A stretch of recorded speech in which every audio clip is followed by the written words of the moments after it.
और प्यारे बच्चों कैसे हैं? पूरा एनर्जी में हैं। आज देखिए न्यू चैप्टर शुरू कर रहे हैं, लाइन सेगमेंट रे एंड लाइन, जिसका पार्ट 1 है। तो आगे देखते हैं क्या होता है। पहले आइंस्टीन का एक बहुत अच्छा मोटिवेशनल कोटेशन देखिए, if you want to live a happy life tie it to a goal not to a people or things. कह रहे हैं कि यदि आप खुशहाल जीवन व्यतीत करना चाह रहे हो, यदि खुश रहना चाह रहे हैं, तो एक गोल, एक लक्ष्य से अपने आप को जोड़ लीजिए। किसी व्यक्ति या किसी वस्तु से मत जोड़िए, किसी लक्ष्य, क्योंकि लक्ष्य से जब आप जोड़ लेंगे तो पूरा ध्यान, पूरा एनर्जी वहाँ रहेगा। फालतू चिंता करने का, इधर उधर ध्यान देने का नहीं टाइम बचेगा। तो अपने गोल को प्यारे बच्चों फिक्स करना है और गोल को हिट करना है, पूरा ध्यान केंद्रित करना है। चलिए आगे देखते हैं।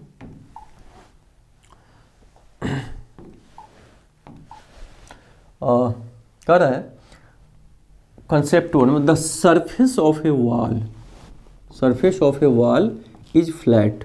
मान लीजिए ये टीवी, ये है टीवी का या किसी दीवार का या कहीं भी वो प्लेन सरफेस होता है, तो उसको हम सरफेस ऑफ ए वॉल कहते हैं, जिसे फ्लैट बोला जाता है।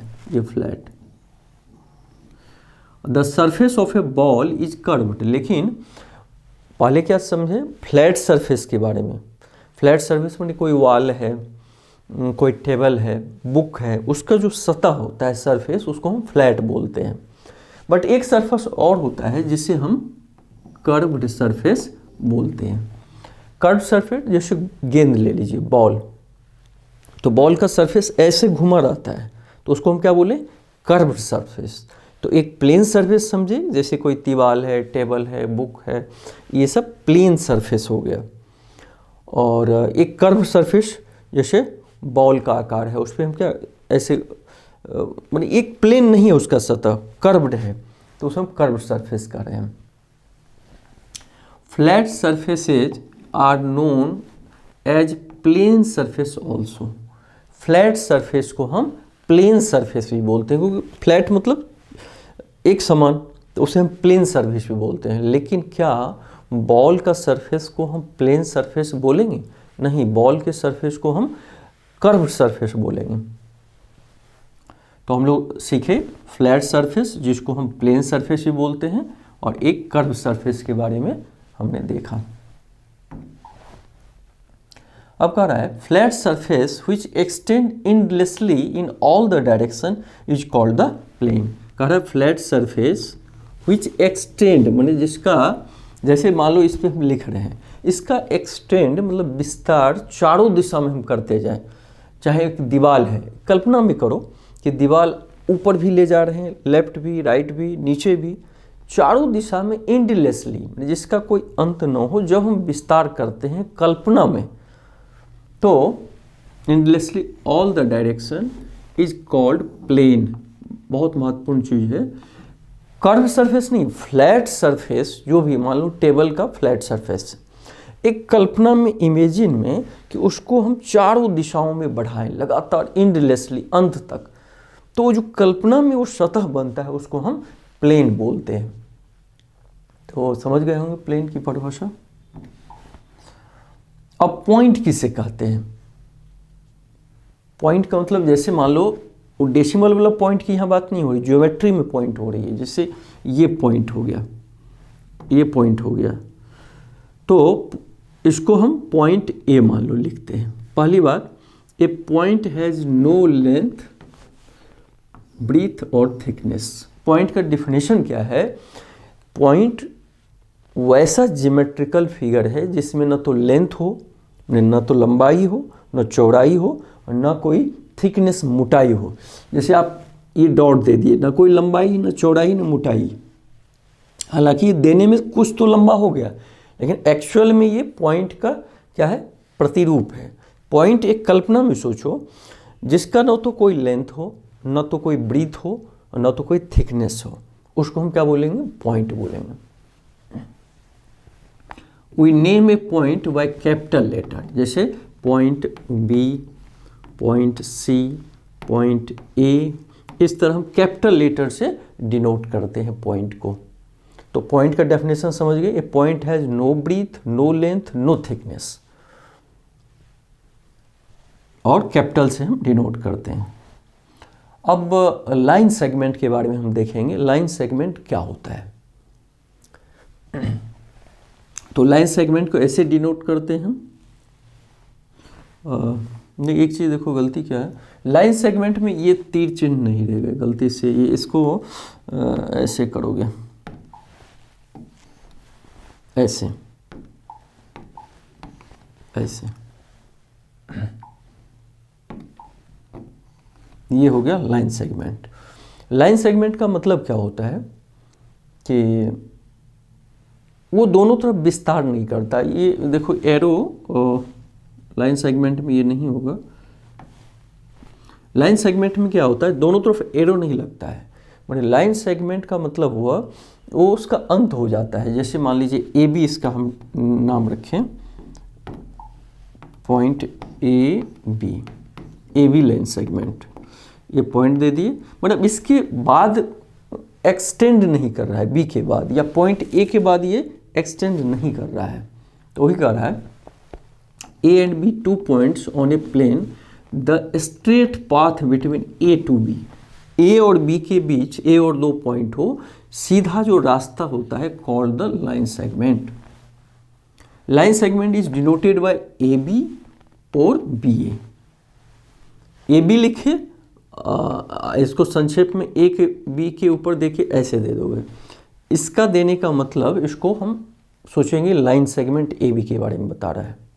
कहीं इतना लिखा हो तो दिमाग में रखिए ए से बी पॉइंट तक किसी स्ट्रेट लाइन को मिला दिए हैं, इसको संक्षेप में लाइन सेगमेंट हम ए पी बोलेंगे। मैंने लाइन सेगमेंट को या तो ऐसे लिखो या कहीं ऐसा लिखा रहे और फिगर बनाने के लिए कहे तो हम 2 पॉइंट ले लेंगे ए बी और मिला देंगे, वही लाइन सेगमेंट ए बी होगा। ए बी लिखे या बी लिखे, बी ए मैंने बी से ए की ओर, तब भी वही चीज़ हो गया क्योंकि सेम लेंथ होगा ए बी या बी ए से बी की ओर चलो या बी से ए की ओर। तो लाइन सेगमेंट का मतलब होता है कि इसका a line segment has definite length which can be measured. Line segment का यहाँ से यहाँ या मान लो यहाँ से यहाँ हमने ले लिया, यहाँ से यहाँ ले लिया, ए बी या सी डी कुछ भी नाम दे दो, तो एक डिफिनिट लेंथ होता है, 1 मीटर 2 मीटर 5 सेंटीमीटर 10 सेंटीमीटर। मैंने लाइन सेगमेंट का एंड पॉइंट भी होता है, एक एंड पॉइंट ये, एक एंड पॉइंट ये, 2 एंड पॉइंट हुआ, तीसरा डिफिनिट लेंथ होता है लाइन सेगमेंट में, वो अनंत तक इनफाइनाइट तक विस्तार नहीं करता है। तो हम डेफिनेशन में क्या देखेंगे, line segment has definite length which can be measured. इसको लिखते हैं कैसे, ए बी या बी ए, मैंने ए बी लिख के इसके ऊपर छोटा सा ये दे देंगे, ठीक है। तो लाइन सेगमेंट हमने सीखा। अब देखते हैं, draw a line segment of length 5.5 centimetre. 5.5 centimetre का एक लाइन सेगमेंट ड्रॉ करने के लिए ये बोल रहा है। तो ये रूलर हो गया,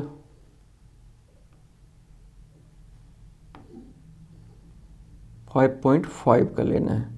तो चलिए यहाँ से लेके हम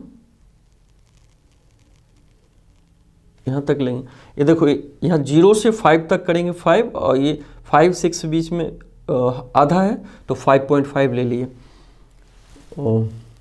देखिए यहाँ से मत ले लीजिएगा, रूलर में जहाँ 0 होता है वहाँ से हम मेजरमेंट लेते हैं। अगर 2 सेंटीमीटर लेना हो तो 0 से 2 तक, 3 लेना हो तो 3 तक ले लेंगे, और 5 है तो वैसे भी गिनो ना, 1 2 3 4 5 हो गया, 5 सेंटीमीटर, यहाँ से यहाँ तक आधा तो 5.5 हुआ। तो ध्यान रखिएगा 0 से काउंट किया जाता है, 3 सेंटीमीटर 3 तक लाते, 4 तक लाते।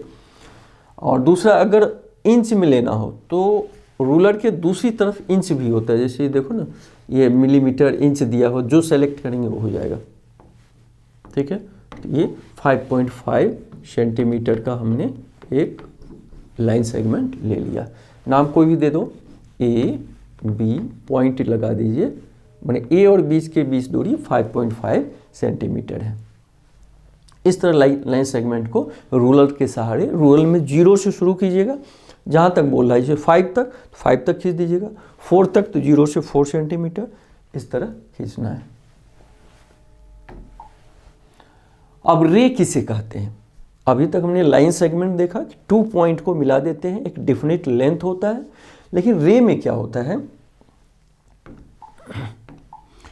ए line segment extended endlessly in one direction is called a ray. A line segment extended endlessly in one direction.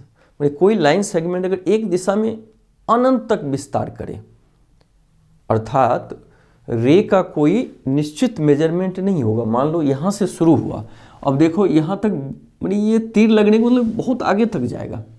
ये तो नाम देने के लिए हमने लिख दिया ए बी रे, यहाँ बी इसलिए डाला कि नाम कैसे देंगे, तो रे ए बी के बारे में हम बात कर रहे हैं। लेकिन इसका विस्तार अनंत तक होगा, अर्थात इसको हम डिनोट कैसे करेंगे? Denoted by A B. A is called initial point, जहाँ से शुरू हुआ ए को इनिशियल पॉइंट बोलेंगे। A ray has no definite length. Line segment में डेफिनिट लेंथ होता है, लेकिन रे में नहीं होगा। क्यों? क्योंकि यहाँ देखो एरो लगा है, एरो का मतलब ये अनंत तक जा रहा है, माने एक साइड अनंत तक जाएगा। अच्छा, रे B A and ray A B are two different rays. देखो ए बी का मतलब ए से बी तक, बी की तरफ जा रहा है इनफाइनाइट तक, लेकिन अगर बी ए बोलेंगे तो ए की तरफ इनफाइनाइट तरफ तो जा रहा है, तो दोनों तो बराबर नहीं हुआ ना। तो ध्यान रखना है कि रे ए बी और रे बी ए दोनों इक्वल नहीं होता है, क्योंकि ए बी में बी की तरफ इनफाइनाइट तक विस्तार है और बी ए में बी से ए की तरफ विस्तार है, तो दोनों बराबर। लेकिन लाइन सेगमेंट बराबर हो रहा था। लाइन सेगमेंट जैसे हमने ए बी दिया था, तो ए बी लाइन सेगमेंट ले या बी ए लाइन सेगमेंट, दोनों क्या है? इक्वल है, दोनों इक्वल है। लेकिन इसमें इक्वल नहीं होगा क्योंकि डायरेक्शन अलग अलग है।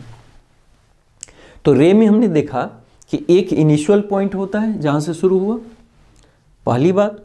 दूसरा, उसका मेजरमेंट फिक्स नहीं है। लाइन सेगमेंट में फिक्स है, लेकिन इसमें फिक्स कैसे हो सकता है? क्योंकि एक तरफ ही विस्तार कर रहा है। तो इस तरह डिफाइन करेंगे, ए ray has no definite length. अब आगे देखते हैं। From a initial point, initial point किसको बोलते हैं? A unlimited number of rays can be drawn in different direction. बहुत सारे लाइन सेगमेंट रेज को हम ड्रॉ कर सकते हैं, रेज को खींच सकते हैं। जैसे मान लीजिए एक ये हो गया, ये हो गया, जितना मन हो। मन एक इनिशियल पॉइंट से अनलिमिटेड रेज को ड्रॉ किया जा सकता है, याद रखना है। जितना मन हो ड्रॉ करिए। अब ये line segment extended endlessly on both side. देखो लाइन सेगमेंट नहीं, सेगमेंट तो पहले ही पढ़ चुके थे। ये लाइन एक्सटेंडेड, देखो अभी तक हमने लाइन सेगमेंट पढ़ा जिसका लेंथ डेफिनिट था। ये रेज पढ़ा जिसमें एक तरफ इनिशियल पॉइंट, एक तरफ डेफिनिट नहीं है लेंथ, मतलब डेफिनिट लेंथ नहीं होता रे में। लेकिन एक लाइन शब्द है, इसको हम बोलेंगे लाइन सेगमेंट। लाइन सेगमेंट ये रे हो गया, और एक होता है लाइन जिसमें दोनों तरफ एरो लगा होता है। रे में एक तरफ, लाइन सेगमेंट में बिल्कुल नहीं होता है। लाइन में दोनों तरफ लगा होता है, अर्थात ये दोनों तरफ विस्तार करता है। वही लिखा है, a line extended endlessly on both sides. Ray में एक ही साइड एक्सटेंड कर रहा था, लेकिन लाइन में दोनों तरफ एक्सटेंड करेगा। और डिनोट कैसे करते हैं? ए बी, ए बी लिख के ऐसे देने का मतलब दोनों तरफ ये तीर चिन्ह देने का मतलब एरो कि दोनों तरफ विस्तार करेगा और लाइन है। एक साइन नहीं, जैसे मान लो ए बी के ऊपर लिख के ऐसे रहे, इसका मतलब रे के बारे में बात कर रहा है। ए बी के ऊपर लिख के ऐसे रहे, इसका मतलब लाइन सेगमेंट के बारे में बात कर रहा है। और लाइन में, अच्छा ये a line has no end point. Ray में एक तरफ एंड पॉइंट था, एक तरफ नहीं था। लाइन सेगमेंट में दोनों तरफ एंड पॉइंट है, बट लाइन में एंड पॉइंट नहीं होता है। और डिनोट कैसे करते हैं, ए बी और बी ए, इसमें दोनों बराबर होता है, ध्यान देना है, क्योंकि ए से बी की ओर जाओ, इधर भी अब बी से की दोनों तरफ विस्तार हो रहा है, तो लाइन ए बी और बी ए इक्वल होता है। लेकिन रे में ऐसा नहीं होता था, रे ए बी और रे बी ए आपस में बराबर इक्वल नहीं होता था, क्योंकि ए बी का मतलब ए से बी की ओर, बी ए का मतलब बी से ए की ओर रे में, तो इसलिए इक्वल नहीं होता था। लेकिन लाइन में तो दोनों तरफ विस्तार कर रहा है, तो ए बी लाइन बी ए ऐसे हम लिख सकते हैं। तो प्यारे बच्चों, आप लोग लाइन सेगमेंट, रे और लाइन के बारे में पढ़े। क्या तीनों में बेसिक डिफरेंस था? लाइन सेगमेंट में 2 एंड पॉइंट, रे में 1 एंड पॉइंट और एक तरफ एंडलेसली एक्सटेंड होगा, और लाइन में कोई एंड पॉइंट नहीं, दोनों तरफ एंडलेसली एक्सटेंड होगा, तो याद रखना है। अब कह रहा है an unlimited number of lines, unlimited can be drawn through a given point. कोई एक पॉइंट दिया हो, मान लो ये पॉइंट दिया है, एक पॉइंट दिया है, तो इस पर जितना लाइन खींचना हो खींचिए, अनलिमिटेड लाइन खींचा जा सकता है। इसको याद रखना है कि एक गिवन पॉइंट से हम क्या करेंगे, अनलिमिटेड लाइन को ड्रॉ कर सकते हैं। मान लो ये गिवन पॉइंट ओ है, तो इसको याद रखना है कि an unlimited number of lines can be drawn through a given point. आपसे कोई पूछे कि एक गिवन पॉइंट से कितने लाइन को खींचा जा सकता है, तो अनलिमिटेड, जितना मन हो खींच सकते हैं। Through given 2 points only 1 line can be drawn. अभी हमने देखा कि एक पॉइंट से जितना मन हो लाइन खींच सकते हैं, इनडेफिनिट। लेकिन अगर 2 पॉइंट दिया हो, मान लो ये दिया है ये, तो इसको मिलाएंगे तो एक ही लाइन ये होगा ना। दूसरा हम कैसे, माने इस 2 पॉइंट से एक ही खींच सकते हैं, दूसरा कैसे, दूसरा खींचेंगे तो इन दोनों पॉइंट से तो नहीं आया।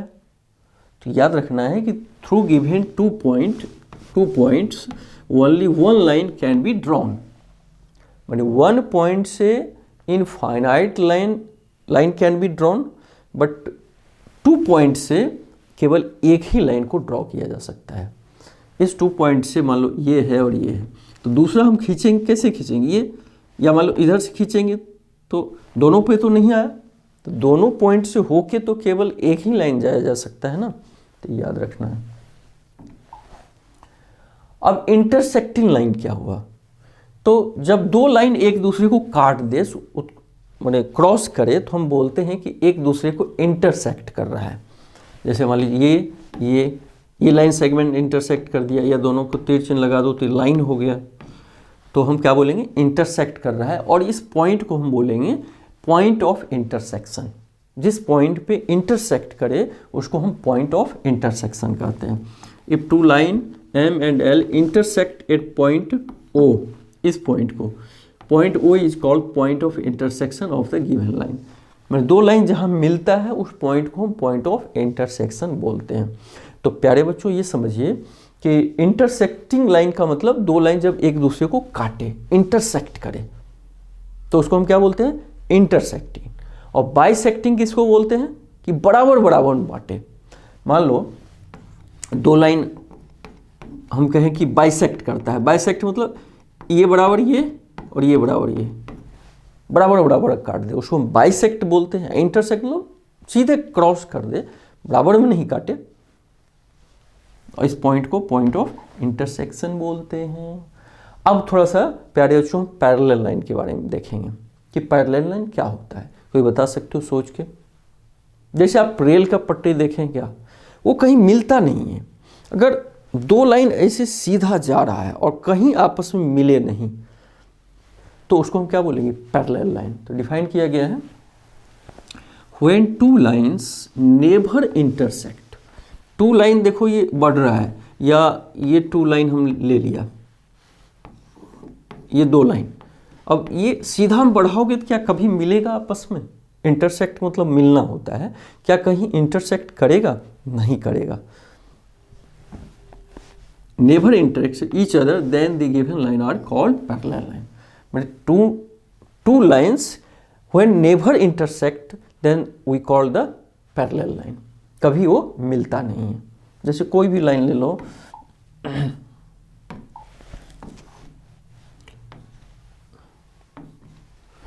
सॉरी, ये लाइन ले लिए, ये ले लिए, माने वो कभी इंटरसेक्ट ना करें। तो इसको डिफाइन कैसे करेंगे? When two lines never intersect each other then the given line are called the parallel line. कभी वो मिलेगा नहीं, आगे भी प्रोड्यूस, मान लीजिए इससे पहला में थोड़ा और चीज़ देखिए, जैसे मान लीजिए ये लाइन है और ये लाइन है, तो आपको हो गया कि ये तो अभी मिल नहीं रहा है, तो इसका मतलब पैरेलल हो गया क्या? नहीं, पैरेलल नहीं हुआ, क्योंकि इसको आगे बढ़ाएंगे, इसको ऐसे आगे बढ़ाएंगे, काट तो देगा, माने आगे भी प्रोड्यूस करने के बाद ना काटे। पैरेलल लाइन का मतलब ये नहीं कि तुरंत ना कटे। जैसे मान लो एक लाइन ये है, एक ये है, तो अभी तो कटा नहीं, लेकिन इसको जब आगे बढ़ाएंगे तो कटेगा ना, तो इसका मतलब दोनों पैरेलल नहीं है। पैरेलल लाइन का मतलब दोनों अगर सीध में बढ़ाई भी, एक्सटेंड भी करें तो कहीं नहीं कटे।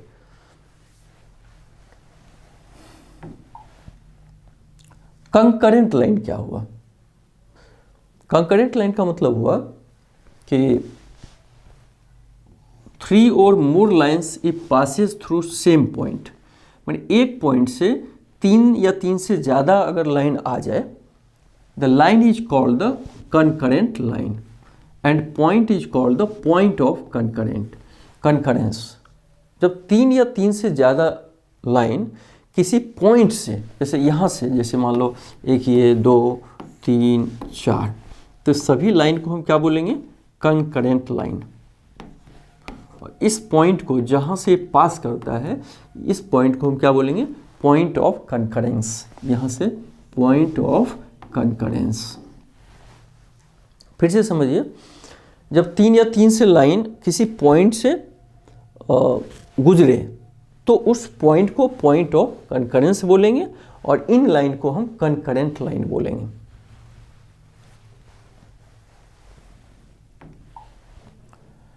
To or more points in a plane are said collinear.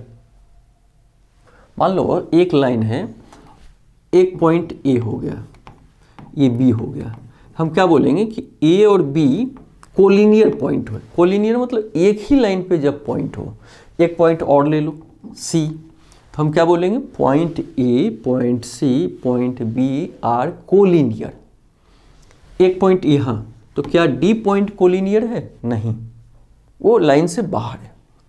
तो दो या दो से अधिक पॉइंट जब एक ही लाइन पे हो, तो हम उन सारे पॉइंट को कोलिनियर पॉइंट बोलते हैं। वही कह रहा है, two or more point in a plane are said collinear if all points lines on the same line. Lies same line, same line पे अगर वो रहता है तो उसको हम कोलिनियर पॉइंट बोलते हैं। जैसे मान लीजिए ये लाइन है, इसमें एक पॉइंट एम हो गया, दूसरा एन हो गया, तीसरा ओ, तीसरा आर। तो कोई पूछे point M N O are क्या कोलिनियर है? तो यस है, क्योंकि एक ही लाइन पे सब लाई कर रहा है।